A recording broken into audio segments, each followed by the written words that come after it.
సరే పిల్లలు, ఈరోజు మనం వయసు లెక్కలు నేర్చుకుందాం. రే కన్నా, నీ వయసు ఎంతరా? 16 అండి. ఓకే. మీ నాన్న వయసు ఎంతరా? ఆయన వయసు కూడా 16 ఇద్దరి వయసు ఒకటి ఎలాగవుతుందిరా? అంటే ఏం కాదండి, నేను పుట్టాక కదండి మా నాన్న నాకు నానయ్యాడు, అందుకే ఇద్దరి వయసు ఒకటేనండి. ఏంటే, నువ్వు పుట్టాక మీ నాన్నకి నానయ్యాడా? మీరు నువ్వు పుట్టక ముందేంట్రా? మా మామకి కొడుకు, మా అమ్మకి మొగుడు. ఈ కాలం పిల్లలకి పాఠం చెప్పడం కంటే స్విచ్ బోర్డులు ఎలకడం బెటరు. సరే పిల్లలు, ఈరోజు మనం వయసు లెక్కలు నేర్చుకుందాం. రే కన్నా, నీ వయసు ఎంతరా? 16 అండి. ఓకే. మీ నాన్న వయసు ఎంతరా? ఆయన వయసు కూడా 16 ఇద్దరి వయసు ఒకటి ఎలాగవుతుందిరా?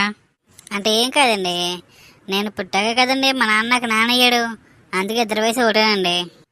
ఏంటే, నువ్వు పుట్టాక మీ నాన్నకి నానయ్యాడా? మీరు నువ్వు పుట్టక ముందేంట్రా?